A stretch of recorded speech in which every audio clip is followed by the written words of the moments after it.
Hello बच्चों, आप सभी का बहुत बहुत स्वागत है हमारे चैनल पर। हम बात करने वाले हैं बैंक एग्ज़ाम के बारे में। हम आपको कुछ इम्पोर्टेंट टिप्स एंड ट्रिक्स बताने जा रहे हैं, तो आप जो है इस वीडियो को लास्ट तक ज़रूर से ज़रूर देखिएगा। उम्मीद करेंगे कि आपके लिए ये वीडियो फ़ायदेमंद होगी।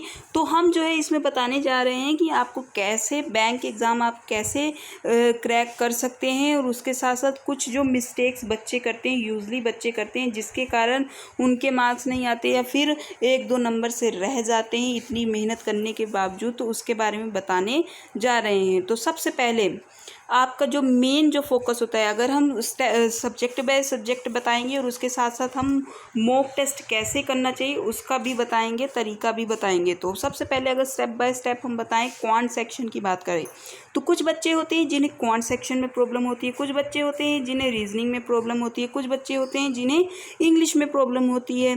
तो उसमें हम आपको बता दें कि अगर आपकी क्वांट सेक्शन में प्रॉब्लम है तो आपको सबसे पहले जो है बेसिक कॉन्सेप्ट, क्वांट सेक्शन के सभी जो टॉपिक बाय टॉपिक आपको बेसिक कॉन्सेप्ट की नॉलेज होना बहुत ज़्यादा ज़रूरी है। बेसिक कॉन्सेप्ट के बाद आपको जो है सीधे अगर आप कहीं से कंटेंट देखते हैं, कोई टॉपिक पढ़ते हैं, बेसिक कॉन्सेप्ट पढ़ते हैं, और अगर उसके बाद आप जो शॉर्ट क्विज़ या फिर प्रैक्टिस के लिए जो क्वेश्चंस आते हैं, पीडीएफ्स आती है इतनी सारी, अगर आपने वो सॉल्व नहीं की, प्रैक्टिस नहीं की, अगर आपने उस टॉपिक की, उस चैप्टर की, तो आपका जो है बेसिक कॉन्सेप्ट समझने का कोई फ़ायदा नहीं होगा। क्योंकि अगर जब तक बेसिक कॉन्सेप्ट समझने के बाद आप प्रैक्टिस नहीं करेंगे तो वो आपके दिमाग में नहीं बैठेगा।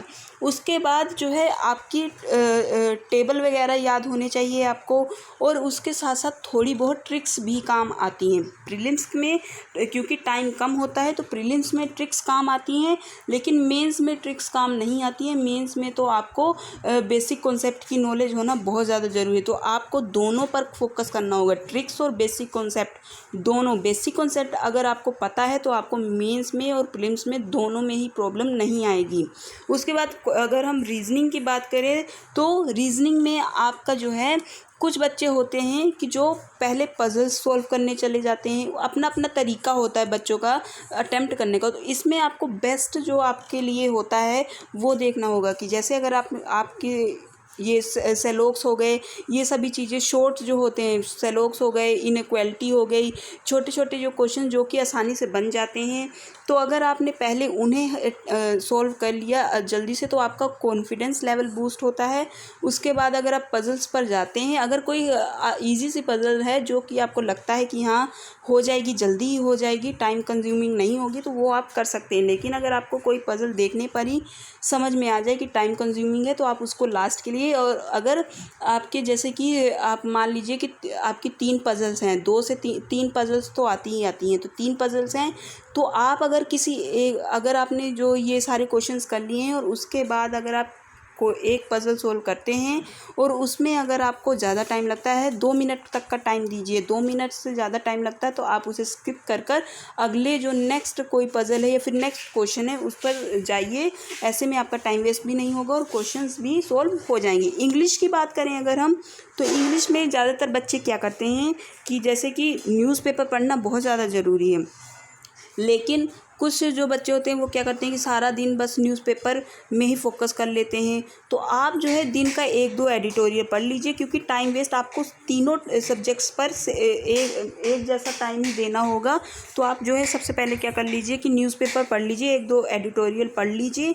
उसके बाद जो है आप क्विज़ सॉल्व करना बहुत ज़्यादा ज़रूरी है, क्विज़ लगाना बहुत ज़्यादा ज़रूरी है। उससे क्या होता है कि आपको, और क्विज़ लगाने के बाद उसे एनालाइज़ करना, अगर आपकी कोई गलती हुई, अगर आपने कोई क्वेश्चन नहीं किया है तो उसे जो है एनालाइज़ करना बहुत ज़्यादा ज़रूरी है। क्योंकि जब आप एनालाइज़ करेंगे तो आपको पता लगेगा, रूल्स के बारे में भी, ग्रामर रूल्स के बारे में भी आपको थोड़ी बहुत जानकारी होनी चाहिए। लेकिन आप जब क्विज सोल्व करते हैं, मॉक टेस्ट देते हैं, तो उसमें सबसे आपको जो है प्रैक्टिस करते करते आपको पता लगने लगता है कि मतलब कैसे टाइप के क्वेश्चन आते हैं, किस चीज़, जैसे कि आपको टेंस का ध्यान देना होता है, वर्ब का ध्यान देना होता है, एडवर्ब, वर्ब, ये इन सभी चीज़ों का, एडजेक्टिव, इन सभी चीज़ों का ध्यान देना होता है। रूल्स के बारे में थोड़ा बहुत पता होना चाहिए। जैसे ही आप मॉक टेस्ट लगाते हैं, क्विज़ेस लगाते हैं, तो उसमें आपको फ़ायदा होने लगता है। तो ये 3 चीज़ों के सब्जेक्ट के बारे में बात हो गई। अब हम बात करेंगे मॉक टेस्ट की।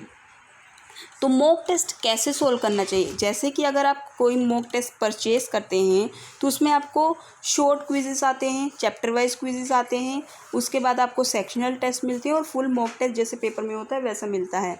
तो अगर आप इनिशियल स्टेज में हैं, अभी तैयारी कर रहे हैं, इनिशियल स्टेज में हैं, तो इसे अगर आपने पहले ही मॉक टेस्ट लगाने शुरू कर दिए तो उसमें आपके मॉक टेस्ट वेस्ट होंगे, क्योंकि अगर आपको इतना सारा ऐसा तो होगा नहीं कि आपको सभी चीज़ों की जानकारी इनिशियल स्टेज में मिल जाएगी, तो फिर आपके मार्क्स कम आएंगे, उससे आप डीमोटिवेट भी होंगे और उसके साथ साथ आप जो है जो अपने मॉक टेस्ट हैं उन्हें बर्बाद भी करेंगे। तो ऐसे में सबसे पहले आप जो है शॉर्ट क्विज़ेस जो होते हैं वो करिए, उसके बाद सेक्शनल टेस्ट करिए और उसके बाद फिर आप मॉक टेस्ट लगाइए। जब आपकी बेसिक कॉन्सेप्ट क्लियर हो जाएं उसके बाद मॉक टेस्ट लगाइए। फिर आप जब प्रैक्टिस करेंगे मॉक टेस्ट की तो धीरे धीरे टाइम लगेगा, लेकिन धीरे धीरे आपसे प्रैक्टिस होती जाएगी। उसमें सबसे बड़ी मेन बात है कि कुछ स्टूडेंट जो होते हैं वो क्या करते हैं कि मॉक टेस्ट सबमिट करने के बाद फिर उसे सोल्व करना शुरू करते हैं, तो उसका कोई फ़ायदा नहीं है। उसका इसलिए फ़ायदा नहीं है क्योंकि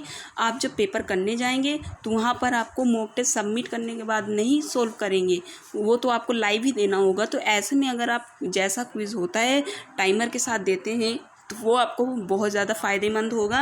उसमें आपको जैसे कि आप पेपर में बैठते हैं, जैसे सोल्व करते हैं वैसा आपको एक्सपीरियंस मिलेगा, तो उससे आपका कॉन्फिडेंस भी बूस्ट होगा, मार्क्स का भी पता चलेगा। उसके साथ साथ क्विज़ जो मॉक टेस्ट है उसे सोल्व करने के बाद एनालाइज करना बहुत ज़्यादा ज़रूरी है कि आपने कौन से क्वेश्चन किए हैं, ये देखना ज़रूरी है। एनालाइज में क्या होता है कि बस मार्क्स देखना ही ज़रूरी नहीं होता है कि आपके कितने मार्क्स आए, आपका ये देखना ज़रूरी होता है कि अगर आपने कोई क्वेश्चन सॉल्व किया है तो आप और कौन सी जो है कैसे आप कर सकते हैं, ये देखना होता है कि कैसे करें कि आपको उसमें कम टाइम लगे। अगर आपने जैसे कि 35 में से 30 क्वेश्चन सॉल्व किए हैं तो आपको ये सोचना है कि चलो 30 तो हो गए। आपको ये सोचना चाहिए कि चलो हमारे 30 हो गए हैं तो अब हम कैसा क्या करें कि 35 में से 35 मार्क्स आ जाएं। तो अगर आपका कोई एक सब्जेक्ट भी वीक है तो आप अगर दो सब्जेक्ट को भी स्ट्रॉन्ग बनाते हैं और एक सब्जेक्ट को क्वालिफाई हो जाए इतना स्ट्रॉन्ग बनाते हैं तो वो भी आपके लिए फ़ायदेमंद होगा। तो आपको इन सभी बेसिक जो चीज़ें हैं इनके बारे में जो है आपको ध्यान में रख कर ही अपनी प्रिपरेशन करनी चाहिए, क्योंकि एनालाइज अगर आप करेंगे तो वो आपको बहुत ज़्यादा, क्योंकि इंग्लिश में भी होता है कि जैसे सिनोनिम्स एंटोनिम्स पूछते हैं और अगर आपको उसका मीनिंग नहीं पता होता है तो आप वहाँ पर आपको सॉल्यूशन में दिया होता है, तो अगर आप उसे एनालाइज करेंगे, देखेंगे कि क्या गलती हुई, उसके बाद अगर आप उसे लिख लेंगे तो ऐसे में ही आप जो है आरसी पढ़ेंगे तो आपकी रीडिंग स्किल जो है वो बेटर हो जाएगी। तो ये सभी जो चीज़ें हैं इनका आपको ध्यान देना बहुत ज़रूरी है। तो उम्मीद करते हैं कि आपको हमारी वीडियो पसंद आई होगी। बाकी अगर आपको कोई क्वेरी है, कुछ भी है, तो आप जो है कमेंट बॉक्स पर हमें कमेंट कर सकते हैं, हम आंसर ज़रूर से ज़रूर करेंगे। अभी के लिए इतना है, आपका बहुत बहुत